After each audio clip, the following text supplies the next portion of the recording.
Become a part of the Horton team.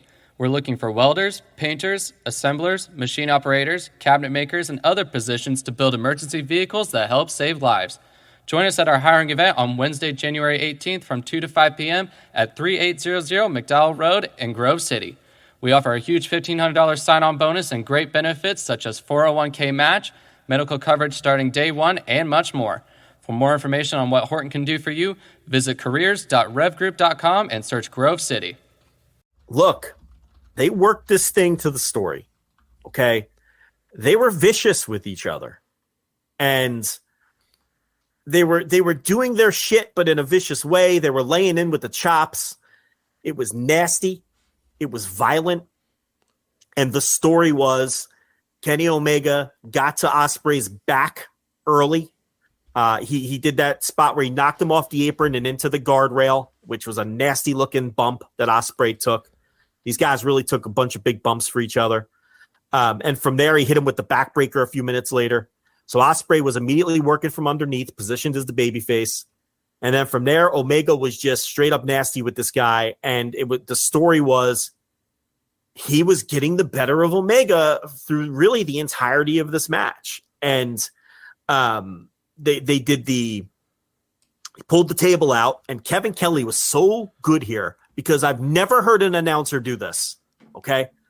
He covered for the table being under the ring by saying they keep those under there in case something happens to our broadcast tables, and this way we have backups. Yep.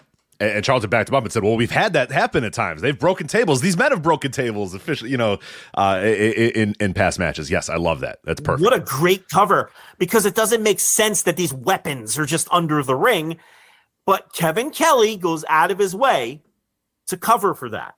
And that's just such a brilliant little detail. And then, they do the table spot. And then Kenny Omega does the spot from The Shining where he sticks his head through the hole of the table. That's great. Yeah, it was awesome. Even in a super serious match like this, Kenny has to be Kenny. Yeah, and that's what makes Kenny Kenny. And he decides to do the Jack Nicholson gimmick. And it's like, it doesn't even feel out of place because it's Kenny. And how about the spot where he's just bashing Will Ospreay's face into the table? He has bloody face. There's just blood pouring out of Will Ospreay. There's blood all over the table, and he's just smacking his head against it, smacking his head against it, and smacking his head against it. And the table's just it's getting destroyed little more every single time. It's getting just oh god, I loved it. They went into this match and said they agreed to just beat the living shit out of each other. Omega with the eye closed up by the end. The DDT on the exposed turnbuckle, which looked like the old El Generico brainbuster move in the corner, except the turnbuckle was exposed. And Kenny gave Ospreay the DDT, and then Ospreay, bladed. Yeah, I assume bladed. And, then he was bleeding. And then he did the table spot we're talking about where he's just smashing his face into the table. My God, this was vicious. This was like, I don't even know how to describe this. This was like a 90s All Japan with the intensity, with a little bit of death match, with all of the incredible flying, Ospreay doing the Sky Twister press and them just doing incorporating all of their normal dynamic offense into this violent, vicious concoction of a match where they wanted to kill each other. And the story was, and we don't have time to go through over all the spots, but the story was that Ospreay just wasn't as good as Omega. And now it's eating away at him. Right. Omega was right. Omega was right the entire time when he said, you're not on my level.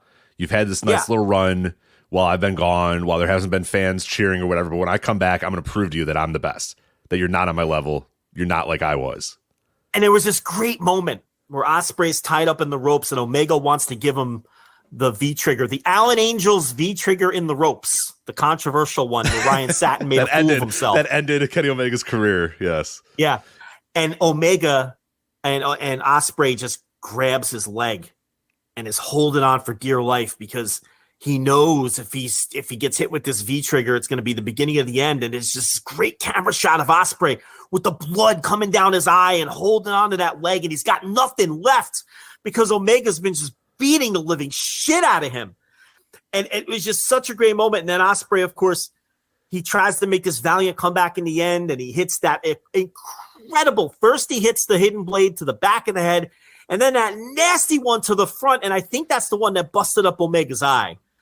And he gets sure the near sounded fall. like it. Yeah, it sure fucking sounded like a guy elbowing somebody in the eyeball for sure. It had a different sound to it. So I think you're right. I think that's what did it.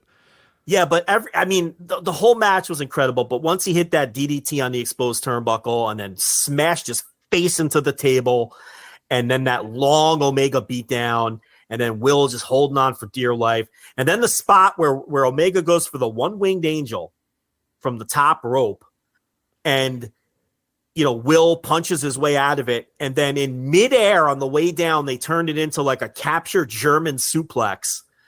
Do people realize how much could have went wrong? How difficult and how that is. strong the body control and the strength of these guys. First of all, just the one-winged angel setup could have gone horribly wrong. And Will's body control and the strength of Omega. He's standing on the ropes, and he has a 240-pound brick shithouse on his shoulders. And he's getting punched in the head as the guy, and then they just fall backwards, and in midair he turns it into a German, and then he doesn't even kill the guy. Like, they do this, perfect pro wrestling landing where it looks like he's destroying him, but it was so safe.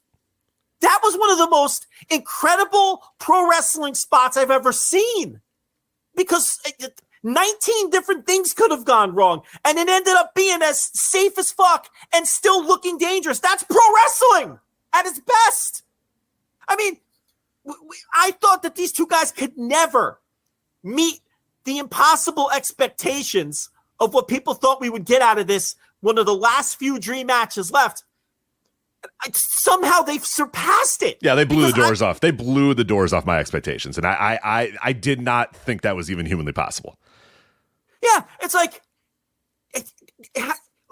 I didn't think it would go to and I feel stupid in hindsight, because the way the build to this match was, we should have known they were going to go vicious with it. And that's exactly what they did, and they told this amazing story. And now Will Ospreay in his post-match is like, if I can't beat this guy within a year, I'm done. Because he talked all this shit, and then he was better than me. And I couldn't beat him. And he hit me with the one-winged angel in the center and just put me away. And none of my shit was... Now, he never hit the Stormbreaker. But he hit him with everything else. The Os Cutter, a million hidden blades. But he never got him with the Stormbreaker. So, that's still on the table. He hit him with the Styles Clash. But, man... I got to tell you. And then the end of the match where Ospreay knows he's toast and he just like spits on him. Fuck, was this good? And then Omega hits him with Ibushi's gimmick, whatever he called it, the Kumagaye, whatever the fuck it's called. Kamagoye, and then the one-winged angel, but it was elementary at that point. Ospreay knew he was toast, and he's just like, fuck you, and he just spits on him. He's got nothing left except that wad of spit. And he puts him away. And he beats him clean in the middle. And, I mean, this is one of the greatest matches I've ever seen. Yeah. It's just one of the 5 greatest matches I've ever seen. Well, go ahead, finish. No, you. I've talked to plenty. Go. Well, I wanted to say, you mentioned a little bit earlier of like these guys being able to put together so many different styles and so many different things. And I think that is going to be, to me, the lasting legacy of this match is that 2 of the greatest wrestlers ever, and I'm not even gonna have to qualify with any statement, they're fucking Will Ospreay and Kenny Omega, 2 of the greatest wrestlers ever that are so good and have consumed so much wrestling and have wrestled so many different places and have wrestled so many different people and are not stuck in the mud and always readapting and changing their characters and learning new things and adding new things or whatever. this is the culmination of these guys' careers in a lot of ways. This is Will Ospreay, self-trained backyarder who started off as a flippy-do guy, found, got the attention of Okada, went to Japan, adapted that sort of stuff, and was able to kind of, is a guy who consumes a ton of wrestling and learns a ton of wrestling and wants to become the greatest wrestler of all time. So he adapts to different styles. He learns different things. He proves to people that, hey, I can't sell, fuck you. I'm going to be the best seller in the world. All I can do is flips. Great. I'm going to become a deathmatcher guy. I'm going to become a brawler. I'm going to become just whatever it is, and Kenny Omega to the same extent. Kenny Omega started off real rough in his career, early on in his career, but then he worked his ass off. He went to All Japan Pro Wrestling, had a great run as a junior heavyweight in All Japan Pro Wrestling. Then he goes to obviously to New Japan later, and then starts out as a junior heavyweight, and then little by little grows from there and adapts to America and goes to Mexico whenever the opportunity presents himself, and wrestles everywhere, will wrestle anybody, and just wants to be great and just wants to be the best wrestler ever. So you have these two guys who they have just a catalog of wrestling knowledge well beyond most other people. Probably beyond most other people. I don't even need to qualify it again.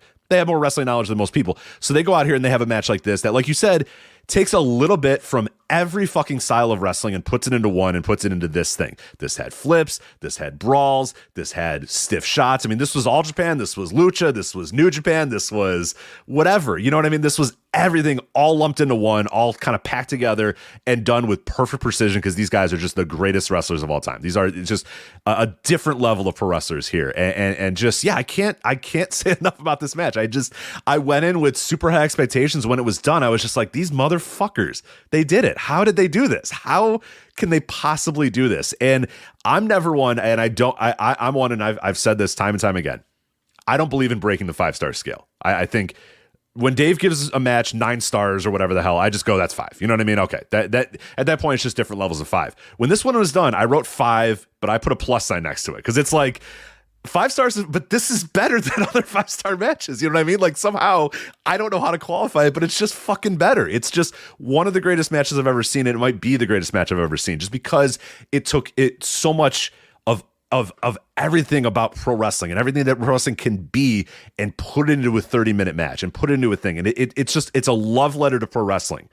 And these guys are just so good at it, so fucking good, so annoyingly good, that it's just, yeah, when it was done, it was just like, that's it. That is the apex of pro wrestling. Like, it doesn't get better than that. It just doesn't.